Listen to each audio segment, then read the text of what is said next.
오늘 아침 일라디오.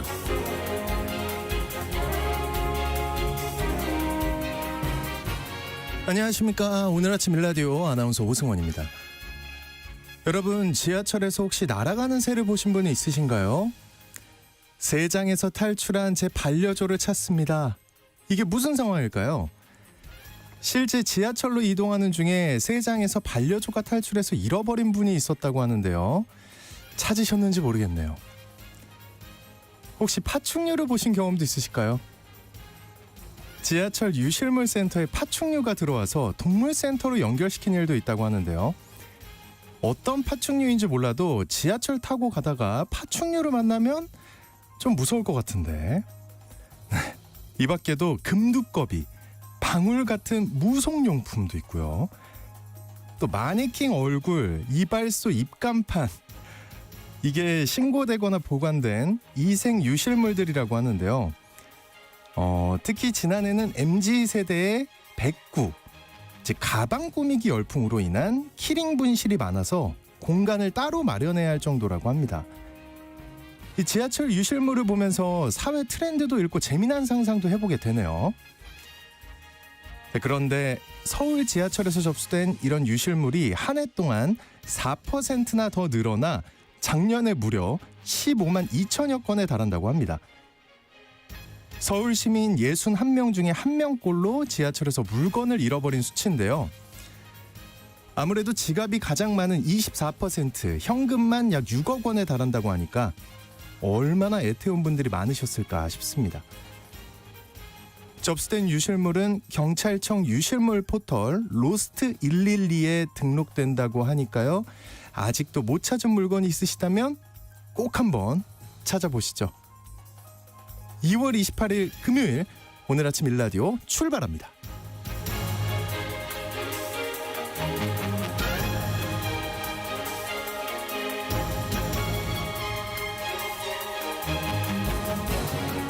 네, 오늘 아침 일라디오 이 시간은 물론 KBS 일라디오의 모든 프로그램은 유튜브 KBS 일라디오 공식 채널이나 모바일 콩 어플리케이션을 통해 실시간으로 함께 하실 수 있습니다. KBS 일라디오 채널 구독과 좋아요, 댓글 많이 부탁드립니다. 자, 오늘 팩트 연구소 시간에는요. 또다시 논란이 되고 있는 인공 감미료 아스파탐에 대한 보도를 팩트 체크해 보겠습니다.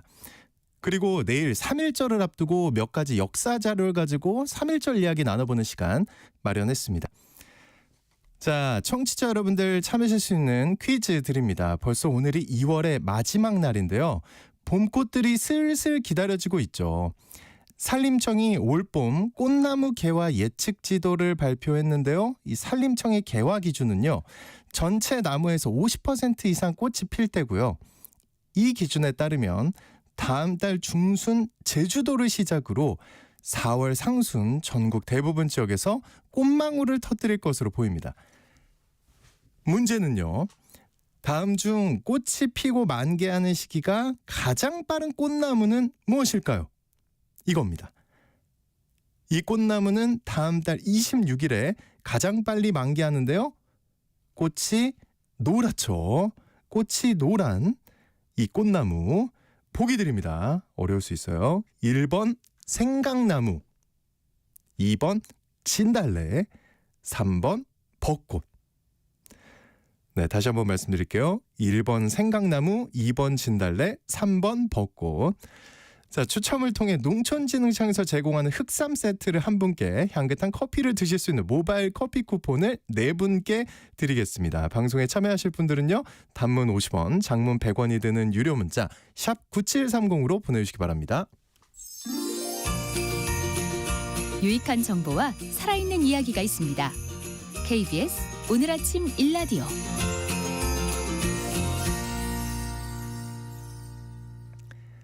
이 정보가 사실인지 혼란스러운 내용을 바로잡아보는 팩트 연구소 시간입니다.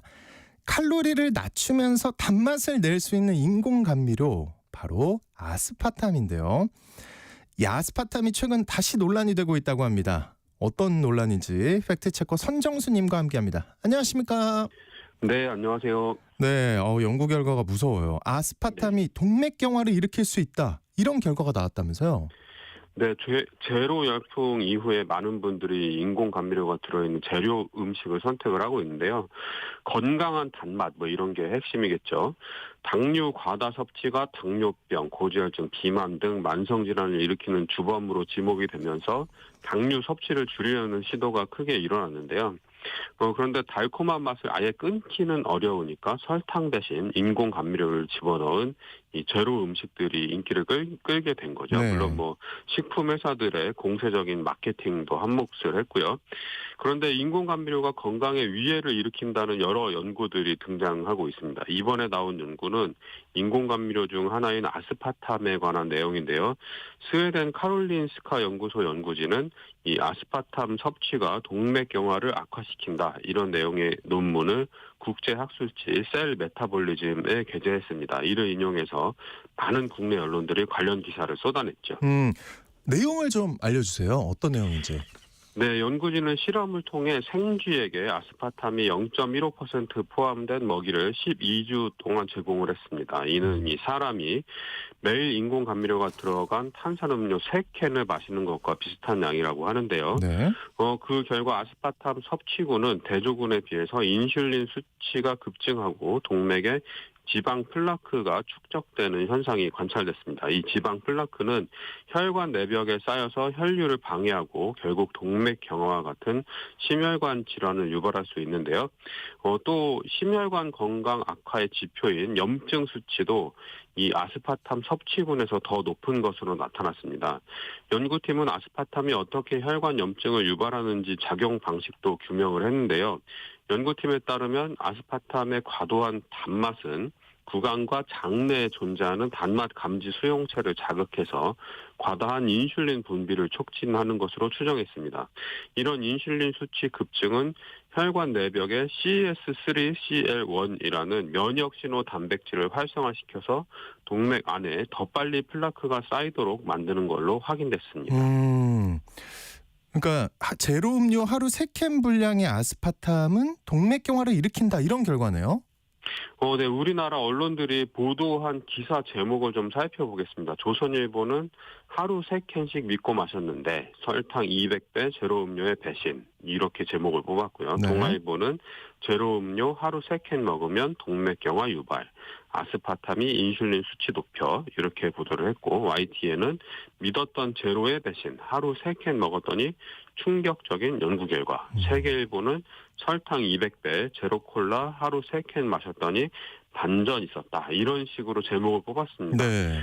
그런데 일단 이 실험은 쥐를 대상으로 한 실험입니다. 그런데 기사들은 마치 사람을 대상으로 한 실험인 것처럼 제목을 달아놨죠. 제로 음료 하루 3캔을 사람이 마셨을 때 사람에게 동맥경화를 일으키는 것처럼 제목이 뽑혔는데요. 그렇게 되면 독자들은 우리가 제로 음료 3캔을 먹으면 동맥경화에 걸리는구나, 이렇게 생각을 하게 되죠. 그런데 예. 사실은 좀 다릅니다. 달라야 합니다. 제로는 안 돼요, 더 이상. 그럼 이 연구 결과를 어떻게 받아들여야 하는 건가요? 영국의 사이언스 미디어 센터라는 기관이 있는데요. 과학과 언론을 연계해서 올바른 이해를 돕자, 이런 취지로 설립이 된 곳입니다. 이곳에 여러 전문가들이 이 연구에 대한 의견을 남겼는데요. 한번 네. 살펴봤습니다. 영국 글래스고 대학의 심장대사 의학 분야의 나비드 사타르 교수라는 분은 이렇게 얘기를 합니다.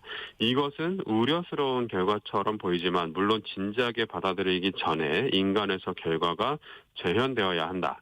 아스파탐을 정기적으로 섭취하면 과도한 췌장 인슐린이 발생하여 인간에서 혈관 위험이 가속화되는지 여부도 입증되지 않았다. 지금은 설탕이 가득한 음료 대신 감미료와 연관된 다이어트 음료를 섭취하는 것을 기쁘게 생각한다. 과도한 칼로리 섭취를 제한하기 때문이다, 이렇게 밝혔습니다. 동물 실험 결과를 사람에게 그대로 적용할 수 없다는 점을 밝히고 있습니다. 그리고 추가 연구를 통해서 아스파탐이 인체에 미치는 영향을 밝혀내야 된다는 점을 분명히 하고 있죠. 네. 그러니까 쥐를 갖고 한 실험이다. 그러니까 아직 사람한테 실험을 안 해봤다, 기다려야 된다, 이런 거잖아요, 그죠? 그렇습니다. 네. 근데 이 쥐를 갖고 한 실험인데 이 쥐가 예. 조금 특별한 쥐라는 얘기가 있네요. 네, 호주 로열 멜버른 공과대학 화학과의 올리버 존스 교수는 이렇게 얘기를 하는데요. 연구 설계에도 몇 가지 문제가 있다. 이렇게 얘기를 합니다. 이 존스 교수는 저자들이 APOE라는 마우스라는 이 특정 유형의 실험용 생쥐를 사용했다는 점을 지적하는데요. 이 생쥐는 심장병에 걸리기 쉬운 특질을 갖고 있다고 합니다. 그리고 이 생쥐들에게 고지방, 고콜레스테롤 식단을 먹였는데 이 식단 자체가 심장병 위험을 증가시키고 생쥐가 얼마나 많은 아스파탐을 먹었는지 또는 혈중 아스파탐 수치를 측정하지 않은 것으로 보이므로 마우스가 실제로 무엇을 먹었는지는 알 수 없다. 이렇게 지적을 했습니다. 그리고 영국 심장재단 연구 책임자인 제임스 라이퍼 교수라는 분은 이런 발견이 아직 인간에게 나타나지 않았다는 점에 유의하는 것이 중요하지만 네.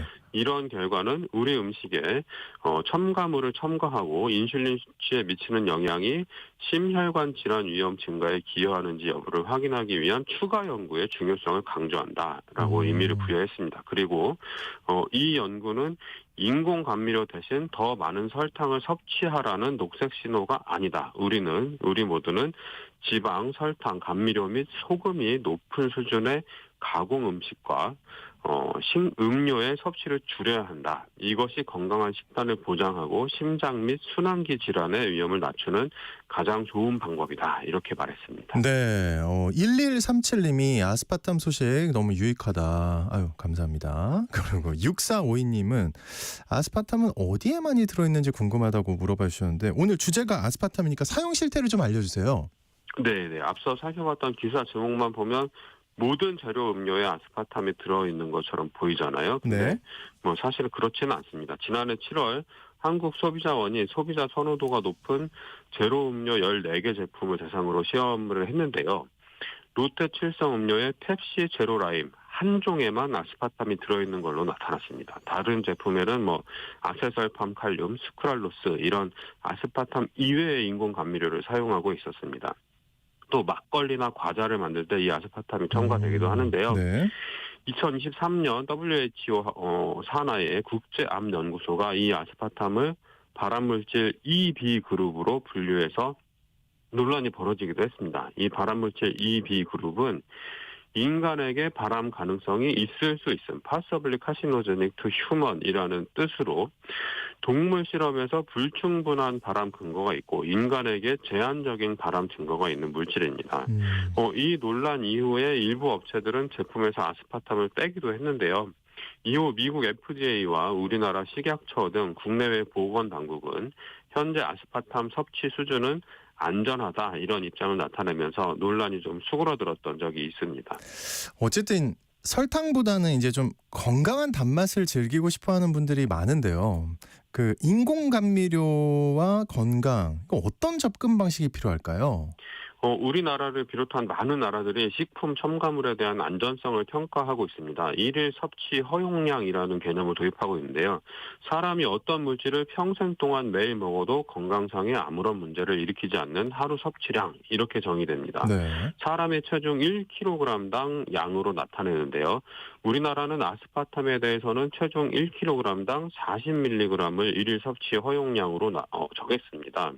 체중 60kg인 성인은 하루에 2.4g까지 섭취를 해도 안전하다는 뜻이죠. 근데 이렇게 얘기하면 잘 모르시잖아요. 예. 그래서 펩시 제로슈가 라임 뚱캔 355ml짜리 한 캔에는 99mg의 아스파탐이 들어있는데요. 밀리그램? 하루에 네. 99mg이요. 하루에 24캔을 마셔도 일일 섭취 허용량을 초과하지 않습니다. 하루에 24캔. 예. 참고로 미국 FDA가 허용하는 아스파탐 일일 섭취량은 체중 1kg당 50mg으로 더 관대한데요. 이 일일 섭취 허용량을 정할 때는 이 정도가 안전할 것 같다는 선을 정한 뒤에 100배의 안전계수를 설정해서 정합니다. 그러니까 일상생활에서 아무리 제로 음료를 마셔도 이 아스파탐으로 인해서 탈이 날 가능성은 희박하다. 이렇게 보는 게 맞는 해석이죠. 네, 다행입니다. 그런데 이게 이제 좀 궁금해요. 근데 왜 자꾸 이렇게 나왔잖아요, 사실. 네. FDA, 미국 FDA도 그렇고 우리나라도 네네. 그렇고 다 얘기를 했는데 왜 자꾸 인공 감미료가 인체에 해를 준다 이런 연구가 나오는 걸까요? 설탕은 우리 인류가 이미 2000년 동안 먹어왔던 음식이고요. 2000년 동안 사용하다가 요즘에 갑자기 풍요의 시대를 맞아서 필요 이상으로 설탕을 섭취해 보니까 비만, 고혈압, 당뇨, 고지혈증 이런 부작용이 나타난 겁니다. 네. 근데 인공감미료는 길어야 130년 정도 인간이 사용을 했는데요. 역사가 짧다 보니까 의심의 눈초리를 보내는 연구자들이 많은 겁니다. 장기적으로 계속 추적하면서 데이터가 쌓이다 보면 언젠가는 이 유해 여부가 확실히 판명이 될 거고요. 그 전까지는 주의하면서 사용하면 될 것 같습니다. 이번에 발표된 연구도 동료 과학자들의 리뷰를 거치고 후속 연구가 진행되면 좀 더 확실한 결론에 이를 수 있을 거라고 보고요. 결국에는 개인의 선택 문제인데요. 나는 논란이 있어도 단맛은 끊을 수 없어. 이렇게 생각하시는 분들은 인공감미료가 들어있는 제로 음료를 마시는 것이고요. 단 것을 최대한 줄이되 정 못 참겠다. 오리지널 설탕 음료를 마실 거야. 이런 분들도 계실 테고요.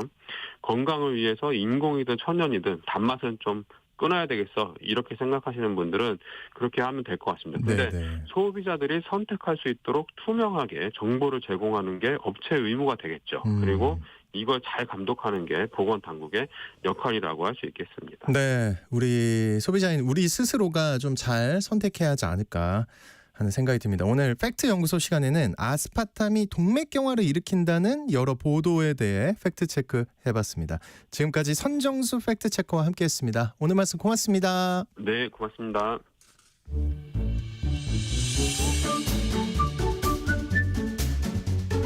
아침을 여는 기분 좋은 습관. KBS 오늘 아침 1라디오.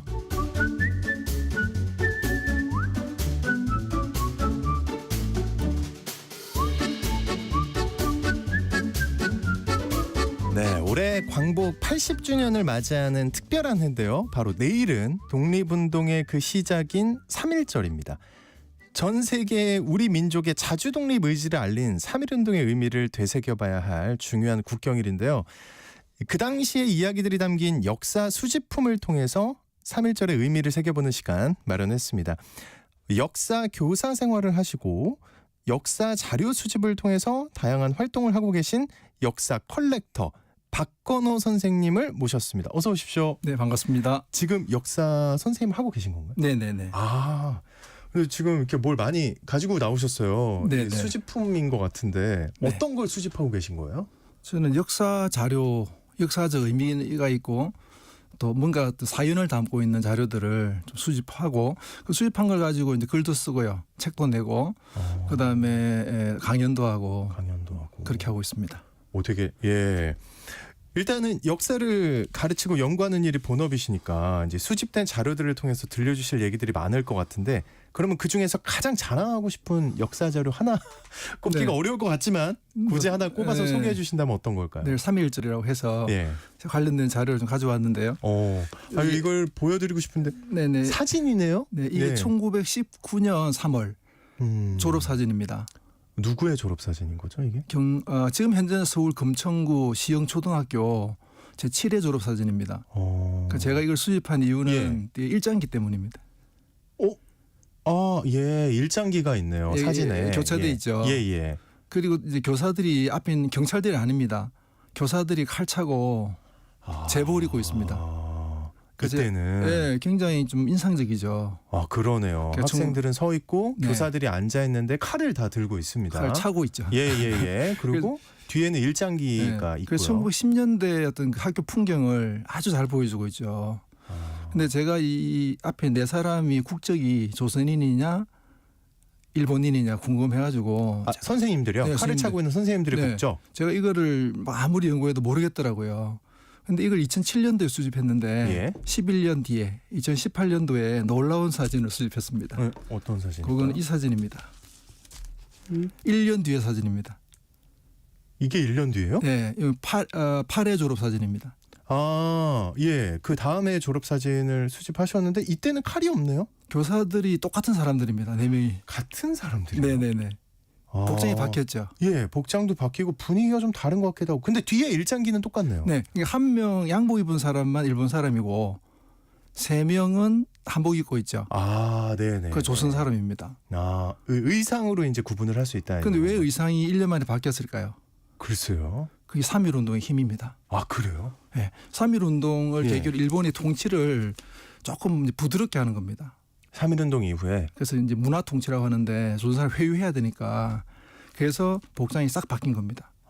그래서 제가 이 두 개의 사진을 가지고 무엇보다도 정확하게 3.1운동의 힘을 보여줄 수 있다는 점에서 이 사진이 악입니다. 지금 시흥 초등학교의 1919년 졸업사진, 20년 졸업사진 그 변화를 정확히 볼 수 있는 거죠. 제가 눈이 정확하지 않아서 모르겠는데 이 원래 1년 전에 찍었던 그 교사들이 칼을 차고 있는 이 교사들이랑 1년 뒤에 교사들이랑 똑같죠? 얼굴이? 똑같은 사람들입니다. 아 그래요? 예. 네, 제가 확인해봤더니 똑같은 사람들. 3.1운동으로 인해서 분위기가 바뀌어서 이제 교사들이 칼을 차지 않게 됐다. 네네네. 야 그렇군요.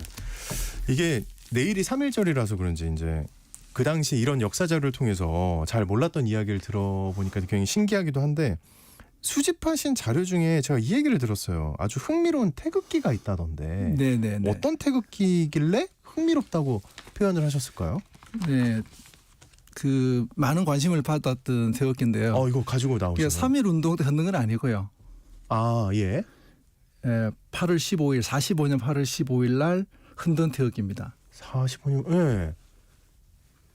청취자께서는 못 보신 분들이 많으실 건데 직접. 잠깐만요. 제가 굳이 입으로 설명을 드리면 잠깐만요. 이런 태극기를 본 적이 없는데 가운데에 이제 우리가 파란색과 빨간색이 이렇게 돼 있잖아요. 네, 원래 일장기입니다 이게.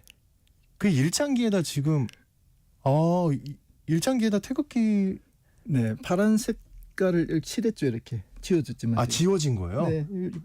더 칠한 흔적이 남아 있긴 하네요. 네, 그러니까 일장기에다 파란색을 칠했다. 네네. 그 괴를 이렇게 그린 거죠. 근데 괴가 우리가 알고 있는 모습이랑 조금 다른 것 같기도 한데. 네네. 예. 해방 직후에는 사람들이 태극기를 모르는 사람이 많았대요. 아 그래요. 그래서 뭐 급하게 일장기를 떼가지고 이제 그림을 그려서 나오는데 괴 없이 그냥 태극만 이렇게 그리는 사람도 많았대요. 그게 하긴 뭐가 중요합니까? 네네네. 네. 그래서 이제 뭐 이 해방이 되고 이 기쁨을 표현해야 되는데 일장기밖에 없는 거죠. 태극기가 이제 없으니까 급하게 이걸 막 그래가지고 그래서 제가 이름 붙이기를 일장기 재활용 태극기라 이름 붙이는. 그러니까 이렇게 설명을 들으니까 그때 우리 조상들의 어떤 그 기쁨, 네. 그렇죠? 그런 게 표현된 거잖아요. 지금. 네네네. 야 해방이야. 하지만 나 태극기 들고 싶은데 일장기밖에 없어. 그래도 나가 일단. 파란색 덧칠해 달려. 네네. 이거잖아요. 네네. 그래서 급하게 그린 흔적이 역력한 겁니다. 그렇군요. 네. 그렇군요. 네네. 근데 이렇게 일장기를 재활용한 태극기가 이게 처음이 아니라면서요. 그럼 어떤 네네네. 말일까요? 예. 이게 처음 아니고 일제 강점기 때 그 백초월이라는 스님이 그 은평구 진관사라는 절에 몰래 숨겨놓은 겁니다. 일제 강점기 때. 네, 스님은 그걸 나중에 2009년도에 그 칠성가 그 집을 해체 복원하는 과정에서 우연히 발견된 겁니다. 그게 사실은 일장기 재활용 태극기의 아주 상징이자 뭐 시초 이렇게 말할 수 있는 건데 재밌는 거는 은평구에서는 그래서 구청에서는 그 일장기 재활용 그 태극기 백초월 그 스님이 만들어 숨겼던 그 태극기를 3.1절이나 광복절에 은평구에서 붙입니다. 그거를 쭉 이제 붙이는데 올해도 한 뭐 2,000개 정도를 붙인다고 하더라고요. 네네네. 우리 7045님이 너무나 귀한 역사적 자료들과 아침에 함께 해주셔서 감사하다고. 네네. 아유 역사를 돌아보는 시간이 됩니다 하고 보내주셨어요. 다행입니다. 근데 이제 은평구에서 예. 이제 그 태극기가 이 회월 훼손된 형태의 태극기거든요. 약간 뭐 이렇게 불에 탄 흔적도 있고 그래서 그거 보고 이제 막 민원 전화가 많이 온대요. 왜 이런 걸 하냐고. 훼손된 태극기를 왜 그러느냐고. 그럴 수 있죠. 그럴 수 있죠. 네네. 그분도 애국자세요. 네네네네. 애정이 있으신 거네요. 그죠? 네네. 자 일제 강점기 얘기가 나와서 말인데 이 생활사적인 관심 때문에 이거 굉장히 특이한데요. 범죄인 명부를 네. 수집하셨다고 들었습니다. 근데 네. 이 범죄인 명부 어떤 걸 얘기하는 건가요? 제가 사실은 네. 이 사진 가져왔는데 태형 사진이거든요. 태형. 아이고 곤장 맞는 거. 네, 회초리처럼 생겨가지고 때리는 겁니다. 그러니까 곤장은 넓적한 거고, 그죠. 요거는 이제 회초리입니다. 그럼 저 사진에 있는 사람들이, 그러니까 사진을 제가 간략하게 설명드리면 한 사람이 엎드려 있죠. 엎드려 있죠. 바지를 내리고 네네네. 엎드려 있고 그 뒤에 사람들이 쫙 서 있습니다. 근데 일본 칼을 차고 있고. 헌병입니다. 헌병. 헌병들. 네네. 손에 들고 있는 게 얇은 게 회초리인 예, 거예요? 그게 이제 태입니다. 태. 그래서 테러 가하는데 예, 예. 제가 이제 3.1 운동 때 참가한 분들이 잡혔을 때 일본이 어떤 처벌했는가 이걸 좀 연구를 하다가 제가 이제 수집해 가지고 있던 자료 중에 충남 예산군 오가면 범죄인 명부를 하나 이렇게 가지고 있었는데 거기에 이제 보니까 4월달 부분에 집중적으로 보안법 위반으로 잡힌 분들이 계시더라고요. 아, 왠지 알 것 같아요. 네. 아, 3.1절. 네, 그때 그 당시 그쪽 지역에서 이제 산에 봉화 시위 벌였던 그런 기록도 있더라고요. 그래서 이분들이 아마도 3.1 운동에 참가할 것이다라고 제가 이제 가정하고 추측하고 이제 이걸 이제 글을 쓴 게 있거든요. 근데 제가 결론은 뭐냐면 3.1 운동에 참가한 분들이 맞았던 그 처벌은 대체로 태형인데 주동자급은 90대, 그다음에 중간 주동자급은 60대, 그다음에 단순 가담자는 30대 이렇게 됩니다. 근데 이 30대를 만들기 힘든 일이잖아요. 네, 그럴 것 같아요. 그래서 보통 예. 일일 상한선이 30대입니다. 아, 근데 그거를 나눠서 맞는 거예요? 그래서 만약 90대라고 한다면 3일에 나눠서 맞는 겁니다. 하루에 맞으면 죽습니다. 아, 그럴 것 같아요. 예. 근데 혹시 90대를 90일에 나눠서 맞으면 안 되는 거겠죠? 네네. 규정이 그렇게 돼 있습니다. 그렇죠. 야, 그러니까 그래서 보시니까 어떤 인물들이 얼마나 처벌을 받았나요? 이게 나와 있나요, 혹시? 네네.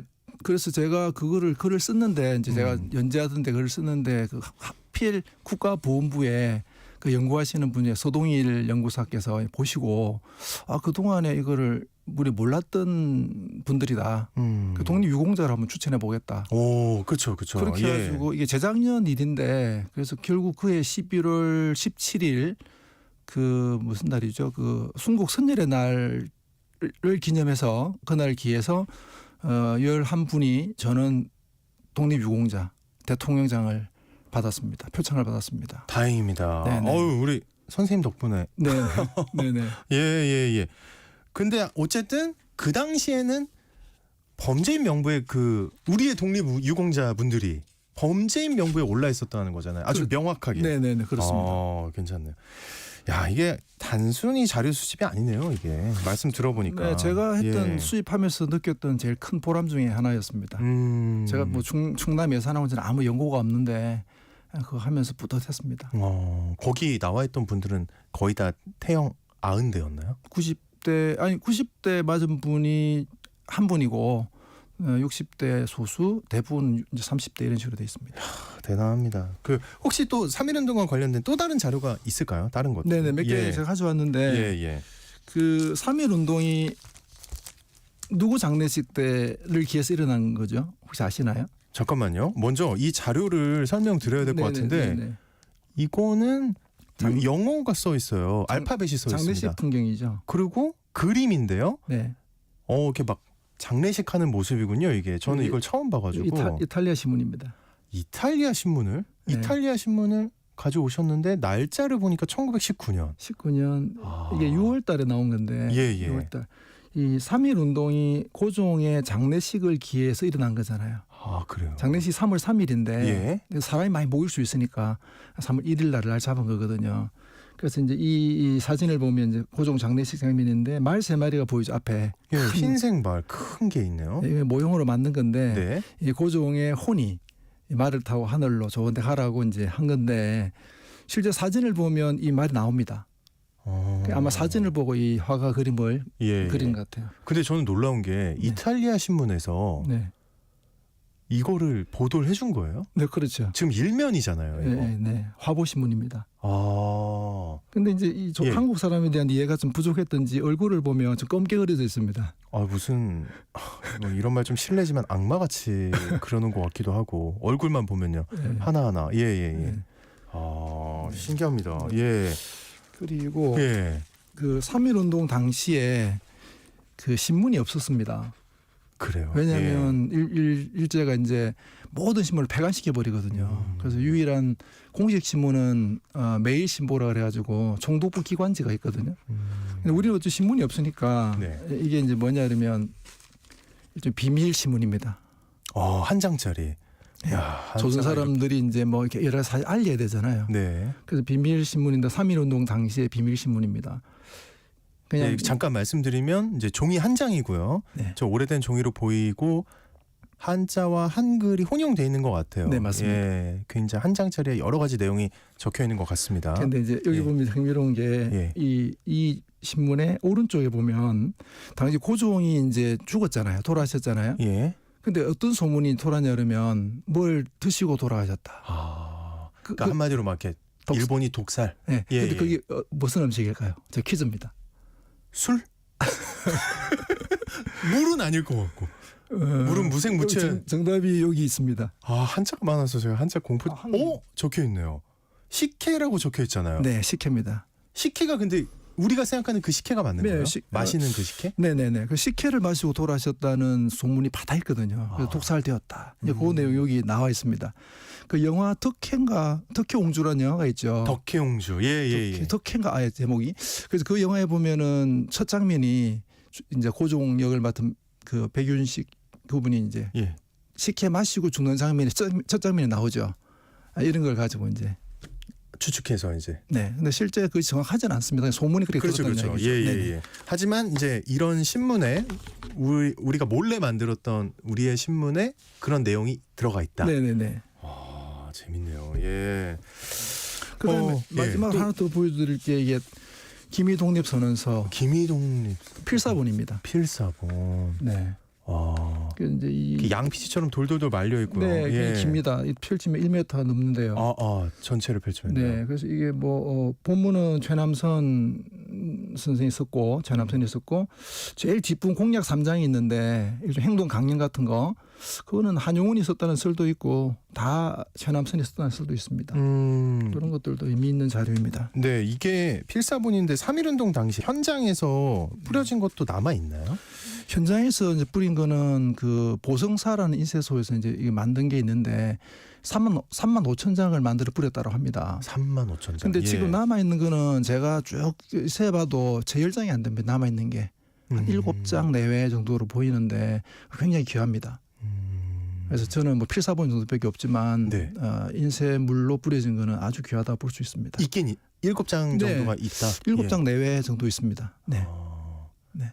갑자기 되게 속물적인 생각인데 굉장히 가치가 있겠네요, 그죠? 그렇죠. 예, 그 뭐 저도 있으면 가능하면 수집하고 싶은데 수집할 수가 없습니다.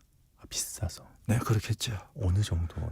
그래서 뭐 제가 말씀드린 최소 뭐 몇천만 원 하지 않을까요? 이런 생각이 드는 것 자체가 참 불경하긴 한데. 예. 그렇군요. 이 당시에 이제 인쇄에서 뿌린 기미독립선언서 인쇄물에 글자가 잘못된 부분이 있다고 들었는데 맞나요? 네. 이게 원래 이제 3.1 기미독립선언서는 5등은 자의 조선의 독립국임과 이렇게 시작하잖아요. 그 조선이 선조로 바뀌어 있습니다. 선조. 너무 큰 건데? 그러니까 첫 문장부터 첫 줄부터 잘못됐습니다. 근데 그냥 갔던 거예요? 틀렸는데? 뭐 급하게 뭐 인사하다 보니 그랬겠죠. 야, 재밌습니다. 네. 혹시 또 3.1운동에 대해서 소개해 주실 자료가 또 있을까요, 혹시? 제가 퀴즈를 하나 드리겠습니다. 퀴즈 굉장히 부담스럽네요. 이 책이 1948년 여름방학 교재입니다. 1948년 여름방학 교재. 그래서 뭐 탐구 생활 교재입니다. 그래서 이 제목이 이제 여름 동무라고 적혀 있고. 네, 신중기라는 학생이 이제 사용했던 건데 이거 실제죠? 실제입니다. 여기 보면 퀴즈가 나오는데 재밌네요. 퀴즈가 뭐냐면 아래의 국경일은 언제인가 조사하여라 이돼 있습니다. 네. 48년 7월 기준으로 해방기념일이 며칠일까요? 8월 15일. 8월 15일입니다. 네, 정확합니다. 훌륭하십니다. 다행입니다. 근데 독립기념일이라 돼 있죠. 잠깐만요. 독립기념일? 우리가 안 쓰는 표현입니다. 네. 9월. 잠깐만. 9월. 표정 보니까 여기 보면 한글날 돼 있죠. 한글날에 이 친구가 신중기 친구가 10월 3일이라 쓰는데 틀린 거죠. 이 학생은 독립기념일도 틀렸습니다. 모르겠습니다. 독립기념일이 내일 3월 1일? 네, 3월 1일 독립기념일입니다. 잠깐만요. 진짜요? 네. 왜 이 생각을 못 하고 살았을까요? 많은 사람들이 이제 이거를 잘 생각을 못 하시는데요.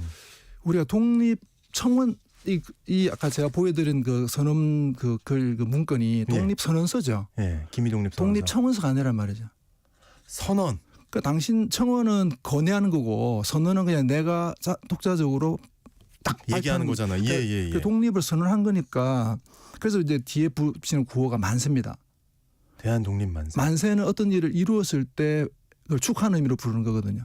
그 신랑들이 결혼식 때 만세 삼창하잖아요. 네. 결혼을 이루었기 때문에 만세란 말을 쓰는 거거든요. 그래서 독립을 이루었다. 이게 독립선언서입니다.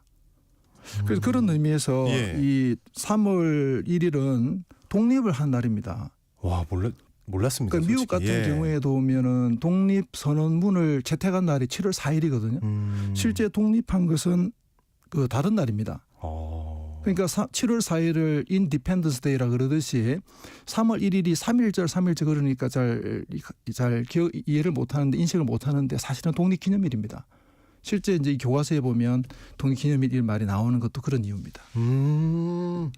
야 진짜 몰랐습니다. 3월 1일은 독립기념일이다. 그 내일 3.1절 이제 대체 공휴일이 됐죠. 월요일이 연휴. 그러니까 이어지는 연휴인데. 그러니까 이게 3.1절의 의미를 좀 알려주고 그저 노는 날이 아니라요. 그죠? 역사 공부도 할 수 있는 그런 시간이 됐으면 좋겠는데 선생님이 좀 추천해 주세요. 만약에 이제 오늘 관심이 생겨서 더 보고 싶어 하시는 분들이 있을 수 있잖아요. 어디 가서 어떤 걸 보면 좀 좋을까요? 제가 나누어서 이야기를 드리겠습니다. 예. 이제 서울 주변에 사시는 분은 가까우니까 서대문 형무소 기념관이 있죠. 예. 그 옆에 가면 대한민국 임시정부 기념관이 있습니다. 그 앞까진 가봤는데. 네. 예. 그러니까 이제 우리가 독립선언을 했으니까 정부가 필요하잖아요. 독립을 선언을 했으니까. 예. 그래서 우리 정부가 필요하다 해서 중국 상하이에서 임시정부를 세운 거거든요. 그 기념관이 몇 년 전에 세워져 있는데 거기 가서 한번 둘러보면 3.1절 의미를 좀 되새길 수 있고요. 그리고 좀 너무 멀리 있다든지 다른 일로 만약에 뭐 못 간다. 그러면 이제 자제들이 이 학생들 네. 초, 중, 고등 학생들 또 어른들도 좋습니다. 제가 꼭 이제 추천드리고 싶은 거는 뭐냐 그러면 기미독립선언서가 명문장입니다. 명문장인데 옛날 원어가 원문이 있고 인터넷 검색하면 현대어로 번역된 게 있습니다. 예. 그거를 필사 직접 종이에다가 한번 써보는 거 그거는 의미가 큰 것 같습니다. 굉장히 문장도 좋고요. 뜻도 예, 좋기 예. 때문에 한번 꼭 그 학생들 같은 경우에 특히 써보는 것을 권해드립니다. 알겠습니다. 예. 많은 분들이 의견을 보내주고 계신데 2300님이 이렇게 라디오에서 관련 역사를 들으니까 신기하다고 또 보내주셨고 5017님이 나라를 사랑하는 선생님 마음 정말 훌륭하시다고. 감사합니다. 네, 3.1운동에 대해서 다시 한번 고개 숙인다는 의견까지 보내주셨습니다. 그러니까 이 수집했던 역사 자료를 통해서 진짜 몰랐던 이야기들이거든요, 사실. 예, 굉장히 의미가 있지 않았나 하는 생각이 듭니다. 오늘 말씀 잘 들었습니다, 선생님. 네, 감사합니다. 네, 지금까지 역사 컬렉터 박건호 선생님과 말씀 나눴습니다. 자, 이제 정답 발표하겠습니다. 오늘 퀴즈의 정답은 생강나무였습니다. 3789님, 8415님 다 정답 보내주셨고요. 927하나님도 네, 생강나무 꽃 보러 아내랑 산책 한번 나가시겠다고. 너무 좋은데요. 6078님도 제가 하고 싶은 말이네요. 벌써 6월의 마지막 날이라고. 겨울을 지나 봄에 진입하는 3월에 좋은 일만 있으시길 기원합니다 하고 보내주셨습니다. 이 마음이 너무 감사합니다. 네, 중복 당첨 여부 확인 후에 홈페이지에 당첨자 올려놓도록 하겠습니다. 오늘이 마지막 날이 아닙니다. 주말인 내일 저는 돌아옵니다. 오늘 아침 라디오 지금까지 아나운서 오승원이었고요. 여러분 모두 좋은 하루 보내세요.